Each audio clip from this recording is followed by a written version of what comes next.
আপনার সমস্যাটা কি? হ্যাঁ, ও মামার স্বপ্ন দেখছে, সেখানেও আপনার সমস্যা। মানে আপনার বাস্তবও ঝামেলা করতে হবে, কেউ যদি স্বপ্ন দেখে সেখানেও আপনার ঝামেলা করতে হবে, সব জায়গাতে আপনার সমস্যা। হ্যাঁ, সমস্যা তো হবেই। তুই ছেলে মানুষিয়া ওনার কাপড় ধুবি? হ্যাঁ, কেন কেন ওনার কাপড় ধুইতে হবে? আর সাইমা, এসব কি হইতেছে? ভাইজান, ছোট বৌমার তো শরীর ভালো না, আমি ধুয়ে বলছিলাম, সুজন আমাকে ধুইতে দেয় নাই। ঠিক আছে, সুজন ধুইতে দেয় না তো বিনা কি করছি? বিনা বাসায় নাই? হ্যাঁ, বিনা কাপড় ধুইতো। মামা, এই বাড়িতে কার কাপড় কে ধুবে এটাও কি আপনি নির্বাচন করবেন?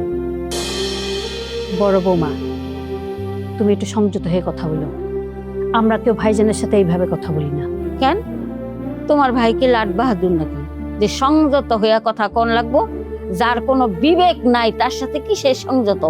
ছোট বউরে দেয় 7 ভরি গহনার মালা, আর বড় বউরে দেয় একটা পাতলা চেন, তাও আবার 2 দিন ধরে খুঁজা পাইতাছে না।